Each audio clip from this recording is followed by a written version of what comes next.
청취자 여러분, 안녕하십니까? 투자의 방향을 알려주는 증시 내비게이터의 이트렌드입니다. 9월의 마지막 거래일, 오늘도 깊이 있는 분석을 위해 HB 전문가님과 함께합니다. 전문가님, 안녕하세요. 네, 안녕하세요. HB입니다. 9월 시장이 드디어 문을 닫았습니다. 추석 연휴를 앞둔 마지막 날이라 그런지 시장 분위기가 다소 무거웠던 것 같은데요.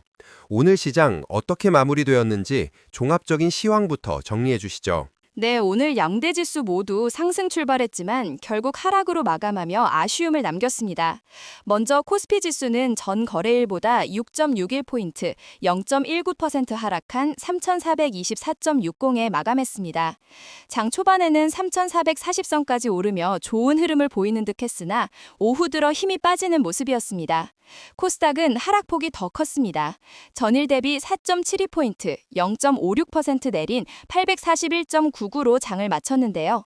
코스피와 마찬가지로 장중 상승세를 지키지 못하고 약세로 돌아섰습니다. 출벌은 좋았는데 뒷심이 부족했군요. 이렇게 장 막판으로 갈수록 힘이 빠진 가장 큰 이유는 뭐라고 봐야 할까요? 복합적인 요인이 작용했지만 가장 큰 두 가지를 꼽자면 바로 미국 연방정부의 셧다운 우려와 긴 추석 연휴를 앞둔 경계 심리입니다.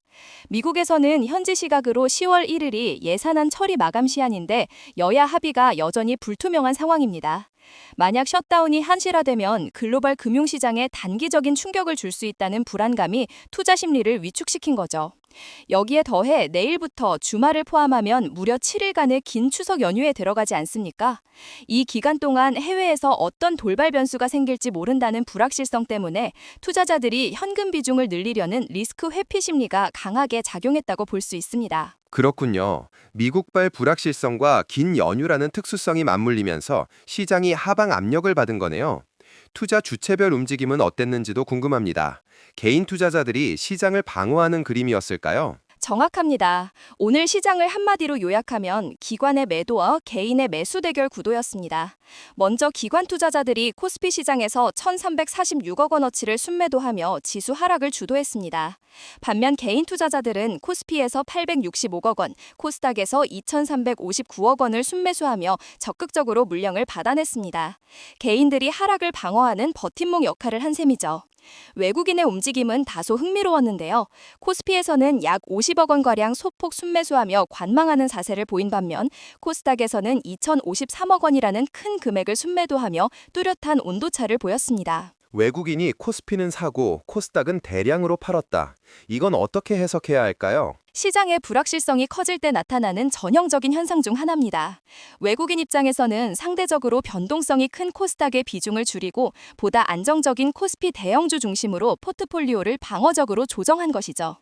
특히 어제 외국인이 코스피에서 4,400억 원 넘게 대량 순매수했던 것을 감안하면 오늘은 숨고르기를 하면서도 코스닥 중심의 위험 자산은 비중을 줄이는 선별적인 투자 전략을 취했다고 분석할 수 있습니다. 시장 전반이 다소 부진했지만 그 안에서도 유독 빛나는 섹터는 있게 마련이죠. 오늘 시장의 주인공은 어느 쪽이었습니까? 네, 오늘 시장의 스포트라이트는 단연 방산과 조선이었습니다. 운송장비 및 부품 섹터가 2% 넘게 오르며 가장 돋보였는데요. 대표적으로 한화 에어로스페이스가 4.63% 급등했고 HD 현대중공업도 4.58% 오르며 강세를 보였습니다. 한화오션도 2.62% 상승 마감했고요.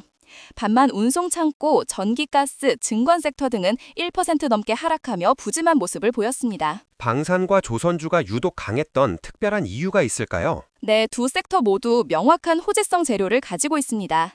먼저 방산주의 강호 한화 에어로스페이스를 중심으로 K9 자주포나 천무 같은 국산 무기들의 수출 확대 기대감이 주가를 끌어올렸고 내년에는 20% 이상 성장할 것이라는 긍정적인 전망까지 나왔고요. 조선주 역시 마찬가지입니다.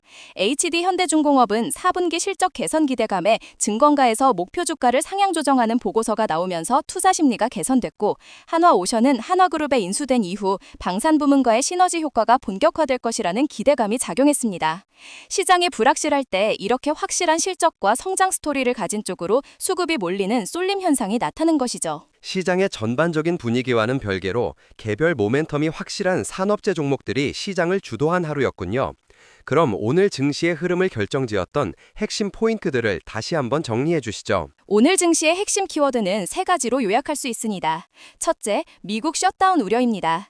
10월 1일 마감 시한을 앞두고 정시적 불확실성이 시장 전체를 짓눌렀습니다. 둘째, 추석 연휴 경계감입니다. 7일이라는 긴 휴장 기간 동안의 리스크를 피하려는 심리가 매물 출회로 이어졌습니다. 마지막으로 방산 조선 섹터의 강세입니다. 앞서 말씀드렸듯 시장의 불확실성을 뚫고 확실한 성장 동력을 가진 산업재 중심으로 수급이 집중되는 순환매 장세가 펼쳐졌습니다. 시장에 영향을 미칠 만한 주요 뉴스들도 몇 가지 짚어주시죠. 네, 가장 중요한 뉴스는 역시 미국 연방정부의 셧다운 가능성입니다. 연휴 기간 동안 이 문제가 어떻게 결론나는지가 연휴 이후 시장의 방향을 결정할 가장 중요한 변수가 될 겁니다. 그리고 앞서 특징주에서 언급했던 한화 에어로스페이스의 방산 수출 확대 전망, HD 현대중공업의 목표 주가 상향 조정 소식도 눈여겨볼 만한 긍정적 뉴스였습니다. 마지막으로 원달러 환율이 여전히 1,400원대 높은 수준을 유지하고 있다는 점도 외국인 수급 측면에서는 부담 요인이기 때문에 계속해서 주시해야 할 뉴스입니다. 이제 긴 연휴가 시작됩니다. 연휴 이후 시장은 어떻게 대응해야 할지 투자자들을 위한 조언을 부탁드립니다. 가장 중요한 것은 연휴 기간 동안 발표될 해외 경제 지표와 뉴스를 꼼꼼히 확인하는 것입니다. 특히 미국의 셧다운 여부와 그 기간, 그리고 연준 주요 인사들의 발언 등을 통해 시장의 투자 심리가 어떻게 변할지를 가늠해야 합니다. 만약 셧다운이 단기에 그치고 시장 충격이 제한적이라면 연휴 이후 시장은 불확실성 해소로 반등을 시도할 가능성이 있겠죠. 반대로 셧다운이 장기화되거나 예상치 못한 악재가 발생한다면 조정이 이어질 수 있겠죠. 따라서 연휴 직후에는 섣부른 추격 매수보다는 시장의 방향성을 확인하고 대응하는 것이 현명합니다. 오늘 강세를 보였던 방산, 조선처럼 실적이 뒷받침되는 종목 중심으로 포트폴리오를 압축하고 보수적인 관점에서 시장에 접근하는 전략을 추천해드립니다. 네, 긴 연휴를 앞두고 차분하게 시장을 정리하고 연휴 이후를 대비하는 시간이었습니다. 오늘 좋은 말씀 감사합니다. 전문가님. 감사합니다. 증시 내비게이터 오늘 준비한 소식은 여기까지입니다. 청취자 여러분 모두 풍성하고 즐거운 한가위 보내시길 바랍니다.